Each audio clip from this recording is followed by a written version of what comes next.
Rim Country News brought to you by Jake's Corner Bar and Grill. Same stop, different horses since 1916.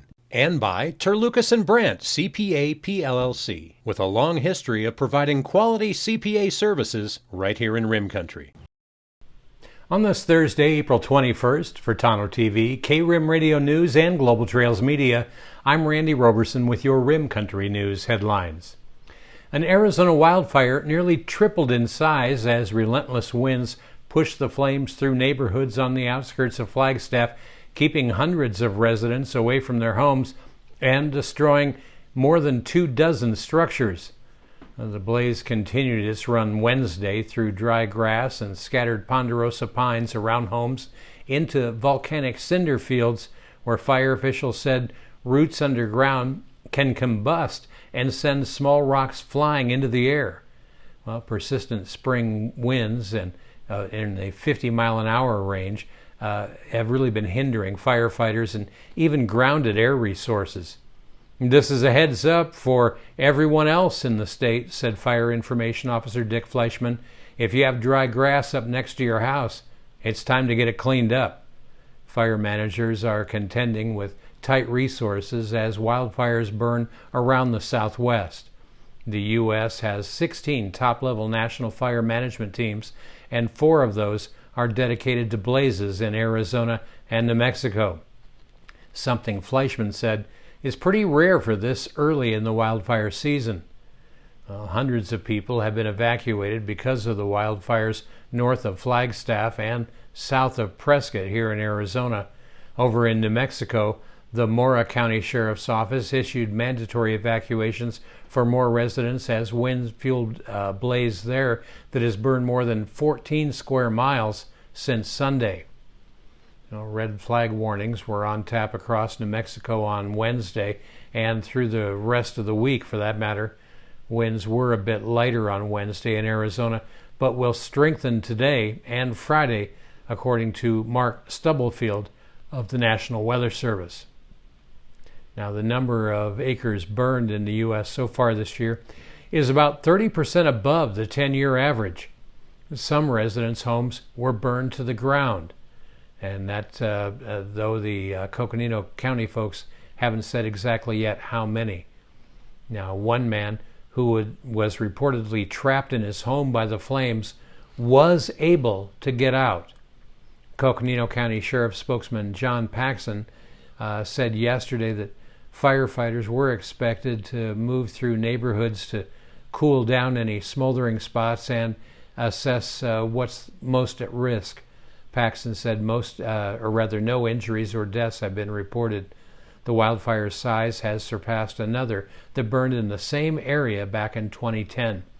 Resident Kathy Vollmer said her husband stayed behind then, spraying down the house that they've lived in since 1999 to protect it. But this time was different, she said, describing a wall of fire in her backyard. Well, the cause of the fire is under investigation. It started Sunday afternoon northeast of Flagstaff. The county declared an emergency after the wildfire ballooned from 100 acres Tuesday morning to over 9 square miles by evening and to 26 square miles by Wednesday morning. A bit further to the south, the Crooks Fire near Prescott, that also continues to grow. Due to the increased complexity and values at risk on the Crooks Fire, Southern California Interagency Incident Management T4 arrived yesterday, and they assumed command of the fire at 6 o'clock last night. At last report, 292 personnel were currently on the fire, which continues to grow. Well, coming up in Rim Country weather, which is kind of a big part of all this right now, breezy and dry conditions are going to continue through today with stronger winds expected on Friday. A chance for some light precipitation is vaguely possible on Friday as a low crosses the area. Not much precip expected, though. Colder air will arrive on Friday and remain through the weekend. A complete report in your 7-day forecast is coming up next. You're watching Rim Country News. Jake's Corner Bar and Grill. It's not just a bar, it's a destination. Jake's started out as an Arizona stage stop way back in 1916, and folks have been stopping here ever since. Jake's also has been famous as a popular stopping spot for travelers headed to Rim Country or Roosevelt Lake. But as more people discover this historic stop, more and more, it becomes the destination. It was even featured in the 2008 movie Jake's Corner and later featured at the Sedona Film Festival. Ice-cold beers from the tap, imported or specialty beers, a generously stocked full bar, and great food that keeps you wanting to come back again and again. Enjoy a game of pool inside or step out and enjoy the covered patio and outdoor bar with live entertainment and much more. We hope to see you soon at one of the most historic stopping spots in Arizona, Jake's Corner Bar and Grill.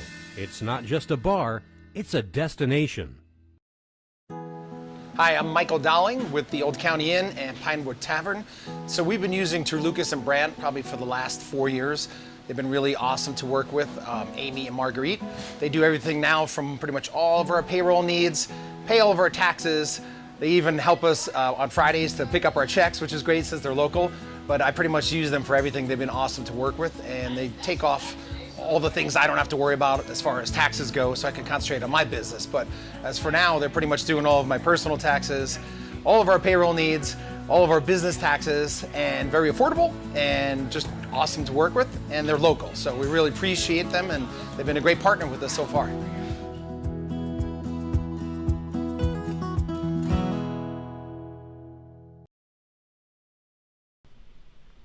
Well, taking a look now at your Rim Country 7-day weather forecast, a trough really starts to dig down along the California coast today, and this is going to help winds to start increasing once again as the gradient starts to tighten up.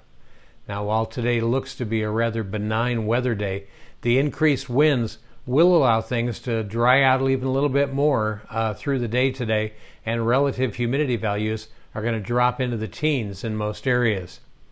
Now, the trough digs down more tonight into Friday, crossing our region on Friday into Saturday. The winds will increase further on Friday, and we'll likely see southwest wind gusts between 45 to 55 miles an hour before the trough pulls off to the east and winds veer to the north. Now, the trough looks to have some limited moisture when it arrives, and we should see some cloud cover increase through the morning.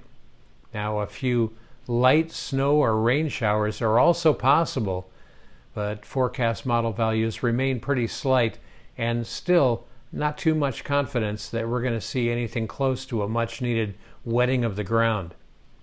The trough will also bring a shot of much colder air to the region, and highs on Friday will be around 10 to 20 degrees colder than they were on Thursday. Now, the cooler air, by the way, is expected to hang around through the weekend, though the air mass will start to modify and slightly warm each day. Additionally, we should see winds start to drop off behind the departing trough or departing front, which should help to ease some of the recent wind issues that we've had this week. Well, looking a little further out, conditions appear to remain dry, with probabilities on the rise for drier than normal and warmer than normal conditions. Meanwhile, highs and lows around Rim Country today, well, they should be looking something like this. In Payson today, you can expect sunny skies, winds still gusting to around 23 miles an hour, and the high in Payson today should be near 77. Tonight, it'll be mostly clear, winds still gusting around 15 miles an hour, and the low in Payson tonight should be around 46 degrees. Up on top of the rim at Forest Lakes, well, winds up there today are expected to be gusting to near 33 miles per hour, with a high on the rim right around 66 degrees. Tonight, the winds don't lighten up much, still gusting to 30 miles an hour, and that'll make their low of 40 seem a bit colder. Well, not quite the same case down south in Tonto Basin. Although they will see some 20-mile-an-hour winds today, that forecast high of 89 is a little relief from the hot temps that we had just a little bit earlier this week. Tonight in the basin, winds will die down, and they should have a pretty mild and comfortable low near 55 degrees. And that's what's happening around Rim Country. For Tano TV, K-Rim Radio News, and Global Trails Media, I'm Randy Roberson. Make it a great Friday Eve.